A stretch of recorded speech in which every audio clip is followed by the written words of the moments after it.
MRD daily मध्ये आपला स्वागत आहे। आमचे चॅनलला लाईक करा, शेअर करा, कमेंट करा आणि सबस्क्राइब करायला विसरू नका। आज आम्ही ज्या पद्धतीने ज्या विचाराने आम्ही मोदी साहेबांच्या बरोबर आलेलो आहोत, आजही नांदेड मध्ये भाजपचा भाले किल्ला आम्ही निर्माण करून दाखवू म्हणजे दाखवू आणि मोठं यश आपल्या जिल्ह्यामध्ये महायुतीमध्ये सर्वात मोठा पक्ष हा भाजप राहणार आहे की मी या ठिकाणी मुद्दाम काही वेगळं सांगायची गरज आहे। जनता पक्ष भीमरावजी केराम, तुषार राठोड, श्रीजय चव्हाण, राजेश पवार, जितेश अंतापूरकर, अमरनाथ राजूरकर महानगर अध्यक्ष, संतुकराव हंबर्डे, किशोर देशमुख, नरेंद्र चव्हाण, पूनमताई पवार, प्रवीण साले, बी आर कदम, एकनाथ पवार, दिलीप कंदकुर्ते, अजय बिशन, बलवंतसिंग गाडीवाले, मंगलाताई निमकर, येवनकरताई, बलवंतसिंग गाडीवाले, संतोष मानधने, शशिकांत क्षीरसागर, उमेश चव्हाण, शीतल खांडील, भाजपाचे माझे सर्व सहकारी या उद्घाटनपर कार्यक्रमाला जिल्ह्याभरातून 9च्या 9 मतदारसंघातले आलेले सर्व सहकारी बंधू भगिनी आणि मित्रांनो, सर्वप्रथम मी आपल्याला पाडव्याच्या शुभेच्छा देतो आणि दिवाळीच्याही या निमित्ताने आपल्या सर्वांना शुभेच्छा देतो। आजचा दिवस आम्ही मुद्दाम निवडला, आज पाडवा आहे आणि पाडव्याच्या शुभ मुहूर्तावर केंद्रीय कार्यालयामध्ये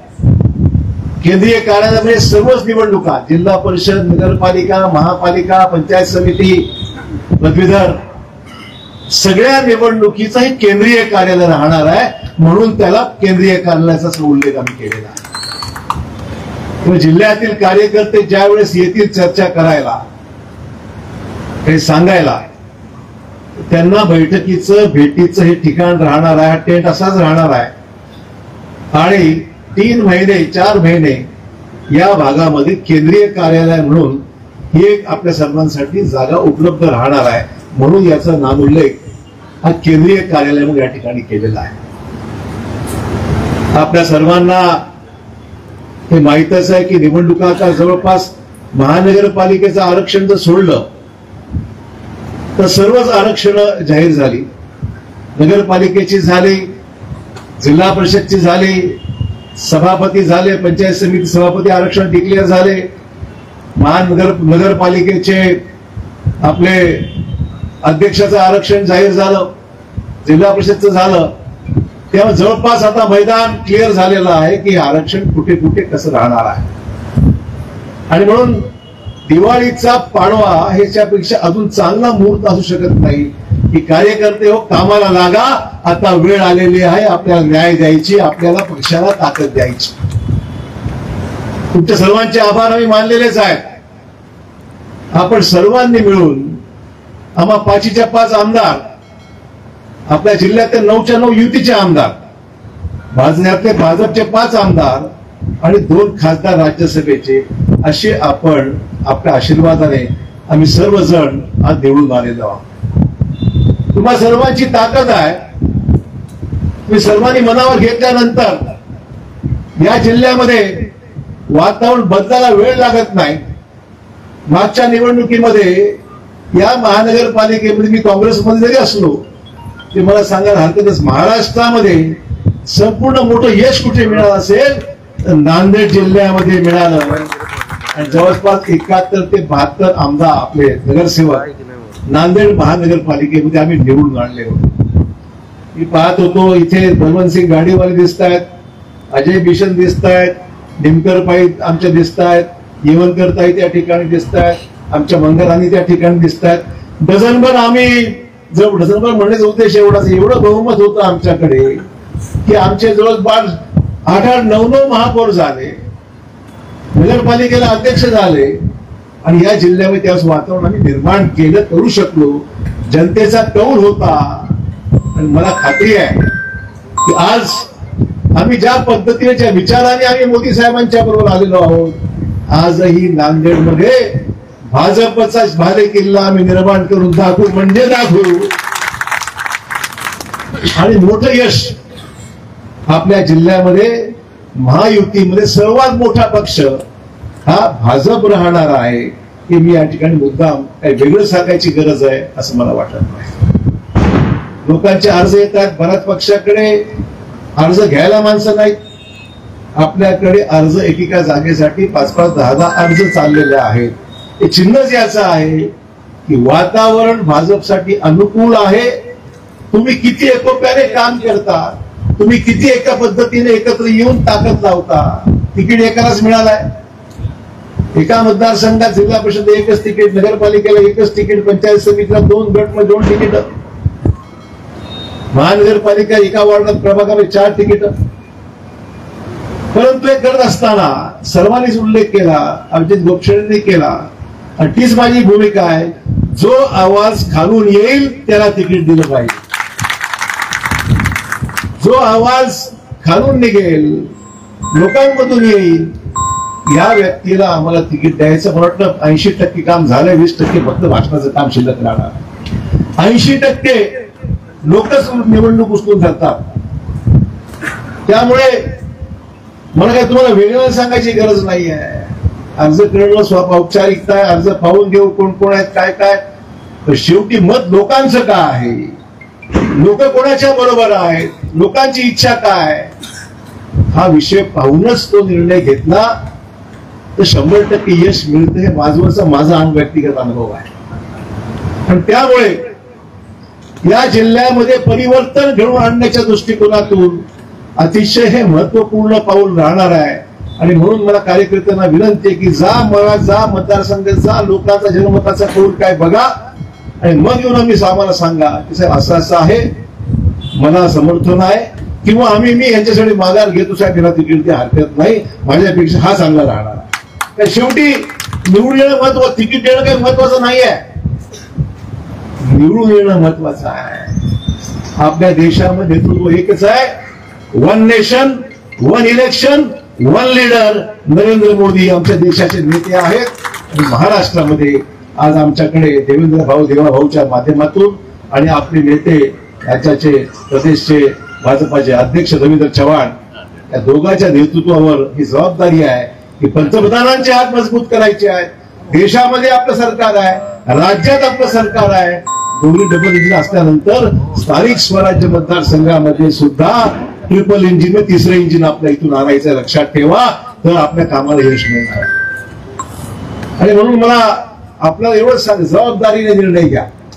इकडे चालले तिकडे चालले, तिकडे मिळतं का तिकडे मिळतं का, इथं नाही तर तिकडे जाऊ, तिकडे नाही तर तिकडे जाऊ, असं काही भानगड करू नका. आणि शेवटी लोक म्हणतात काय इकडे चाललं आणि तिकडे चाललं, 3-3, 4-4 पक्ष. लोकांना वाटते की काही अर्थ नाही. मला वाटते की थोडा हा विचार करा. द्यायला भरपूर बसल्यात, तिकडे नाही ते आमच्याकडे, आम्ही तिकीट देतो. हा कार्यक्रम सुद्धा काही ठिकाणी माणसं नाही त्यांच्याकडे. हा कार्यक्रम चालू आहे काही ठिकाणी. मला मुद्दाम सांगायचं आहे, या गडबडीमध्ये जाऊ नका, यातून काही साध्य होणार नाही. एकदा हा जगन्नाथाचा रथ निघाल्यानंतर जो रथात बसला तो यशाची पायरी गाठून पुढे झाल्याशिवाय राहणार नाही. आणि जो रथामध्ये नाही बसला तो चाकाखाली काय होईल त्याचं मी सांगू शकत नाही. म्हणून मला विनंती एवढीच करायची आहे की निर्णय असा गडबडीमध्ये घेऊ नका. साथ द्या, ताकदीने उतरा. आता चांगलं झालंय.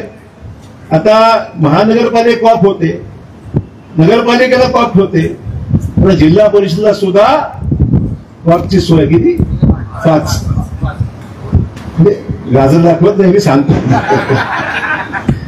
जिल्हा परिषदला सुद्धा नवीन कायद्यानुसार कॉप मेंबर करायचा आता तरतूद आपल्या सरकारने केलेली आहे. त्यामुळे मागच्या महापालिकेचे 5 कॉप दिले होते. यावेळेस सुद्धा बहुमत आणा. ज्याची संधी तिकडे नाही त्याला तिकडे देऊ, चिंता करू नका.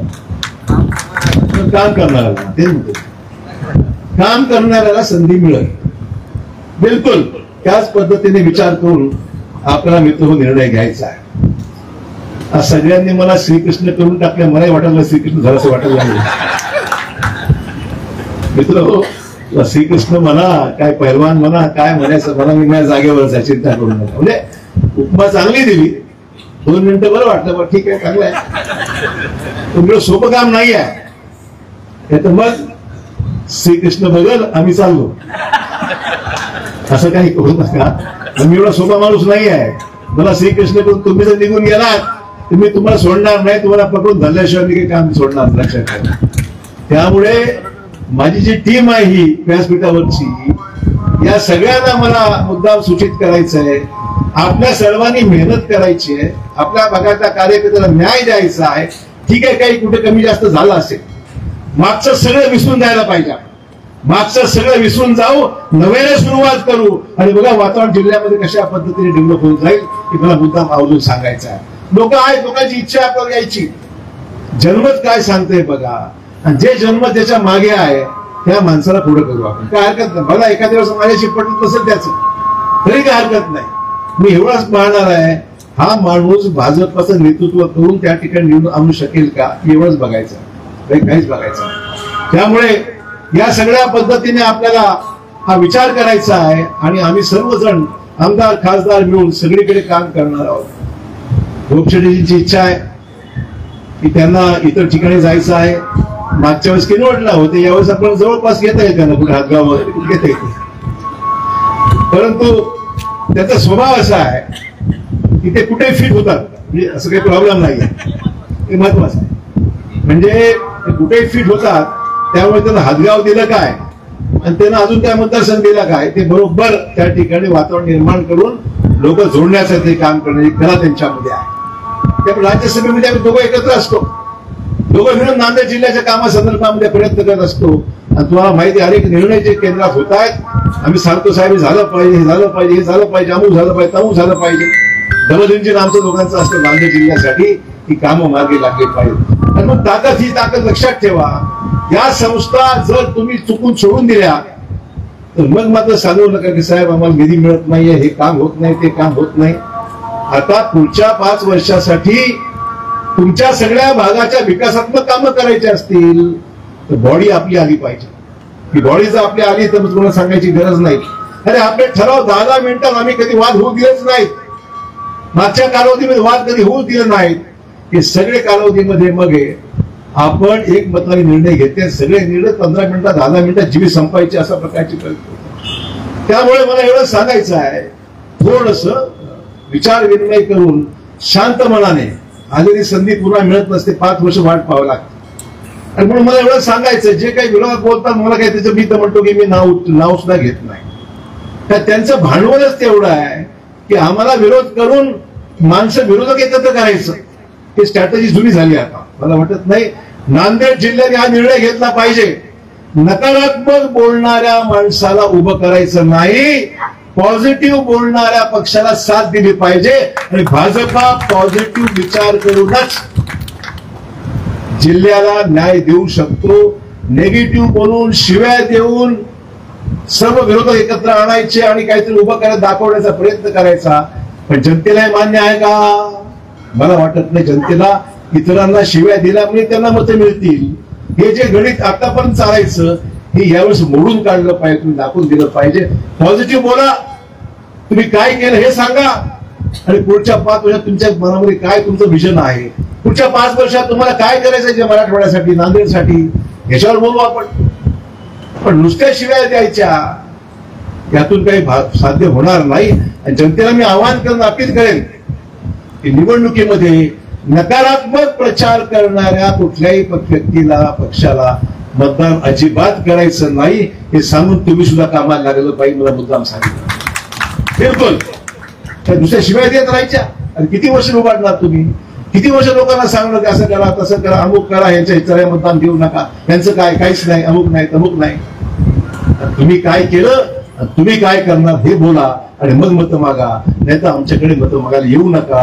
ही अतिशय बिलकुल रोखठोक भूमिका आपण सर्वांनी वातावरण निर्माण केलं पाहिजे की निगेटिव्ह नाही, पॉझिटिव्ह बोला, काहीतरी पॉझिटिव्ह बोला. जिल्ह्यासाठी काय करणार आहात यासाठी आपण भाष्य केलं पाहिजे. भाजपला ही चांगली संधी आहे. आजपर्यंत भाजपला जे काही ताकद मिळत होती ती थोडीफार कमी होते, मान्यच करावं लागेल. पण मला सांगायला आनंद आहे की जो काही जनसमुदाय या ठिकाणी आलेला आहे हे भाजपचं उगवतं पीक आपल्याला पाहायला मिळतंय. किती मोठ्या प्रमाणावर या ठिकाणी आज लोक आले फक्त कार्यालयाच्या ओपनिंगला. हे कार्यालय हे तुमच्यासाठी विचारपीठ राहणारी जागा राहणार, तुम्हाला हक्काची जागा ते बसायला ऐकायला.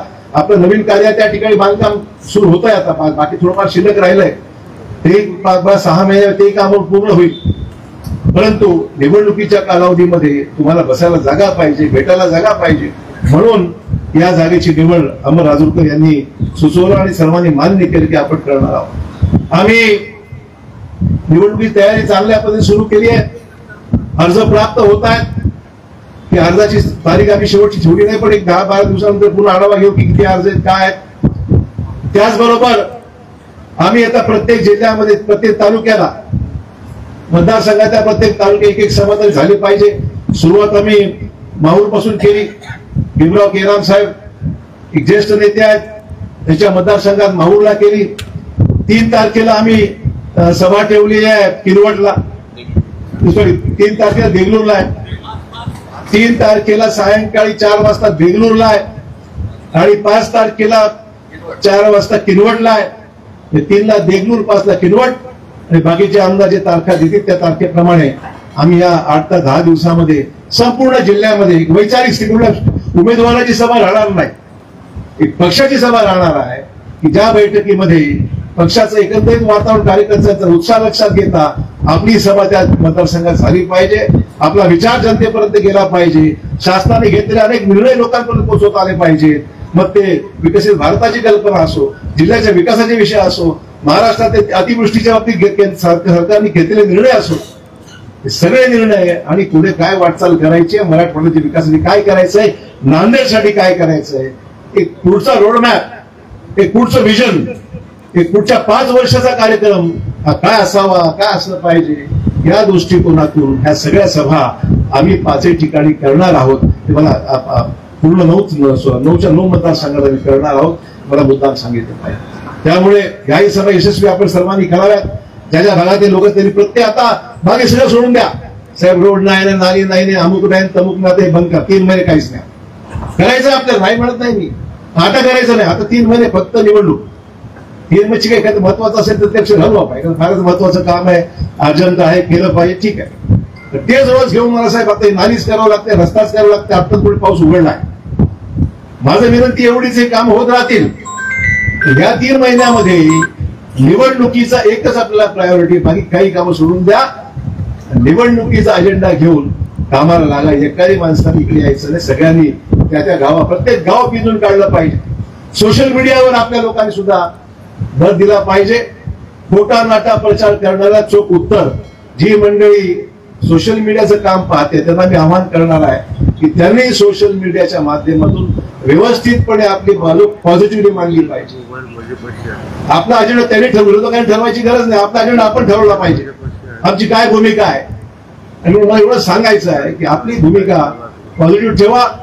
आलेल्या चुकीचा अपप्रचार जो चालू आहे त्याला खोडून काढून वस्तुस्थिती लोकांसमोर मांडा. अशाच पद्धतीने आपल्याला याचा विचार केला पाहिजे अशी मला सांगायचं आहे. आणि शेवटचा विषय पदवीधर मतदारसंघाची निवड आहे.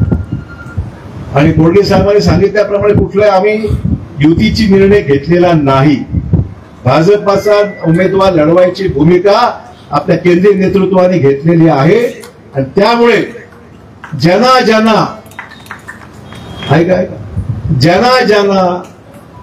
जिल्हा परिषद, महापालिका, नगरपालिका, पंचायत समिती लढवायची असेल त्यांनी किती मेंबरशिप केली हे पण त्याला काही गुण दिले आम्ही. यांनी एवढे दिले तर मग त्याला त्याचा विचार करायला आपल्याला हरकत नाही. आणि ज्यांनी एकही दिलं नाही त्याचा अर्ज बाजूला ठेवला जाईल. त्याचा विचार नंतर करू. तर पहिला विचार कोणाचा करू? ज्यांनी मेंबरशिप केली. की तुम्ही घ्या की आम्ही माझ्या जिल्ह्यामध्ये, मतदारसंघात, तालुक्यात, शहरामध्ये एवढी नावं आम्ही पदवीधरची नोंदवलेली आहेत. आणि मी सिरियस सांगतो, गप्पा मारतो. ज्यांनी मेंबरशिप केली त्याचा विचार नक्की, त्याचा नंबर थोडा वर जाईल, थोडासा जाईल पण थोडासा जाईल. त्याच्यामुळे आम्हाला कळेल की यांनी मेंबर केलेत, याचा विचार केला पाहिजे. आणि यांची मेंबरशिप केली नाही पुढच्या वर्षी झाला पाहिजे, पुढच्या इलेक्शनला झाला पाहिजे, असं काहीतरी विचार करतो. त्यामुळे आपणच विचार करा आणि त्या पद्धतीने ह्या सगळ्या नोंदीचा विचार करा. आणि ज्यांना अर्ज करायचे तुम्ही ऑनलाईन अर्ज करू शकता. तुम्हाला सगळी माहिती पाठवलेली आहे. अर्ज डाउनलोड करू शकता, इथे दाखल करू शकता.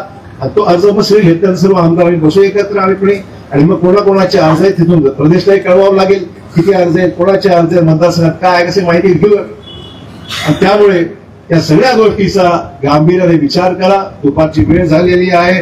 खरं म्हणजे जेवणाची वेळ होती पण फराळ चालून जायला हरकत नाही. पुढच्या वेळेस जेवण द्या. त्यामुळे आज 1:30 वाजला आहे. अधिक वेळ मी घेत नाही. पुढे दुसऱ्या कार्यक्रमाला जायचं आहे. परंतु आपल्या सर्वांना दिवाळीच्या मनपूर्वक शुभेच्छा देतो. पाडव्याच्याही मनपूर्वक शुभेच्छा देतो. आमदार महोदयांचे आभार मानतो की सर्वच आमदार एकजूट जी भाजपची आहे ही एकजूट या ठिकाणी आपल्याला पाहायला मिळते की जिल्ह्यातले आमदार खासदार सर्वजण या ठिकाणी आज आलेले आहेत. सर्वांचे धन्यवाद मानतो, आपले आभार मानतो. जय हिंद, जय महाराष्ट्र.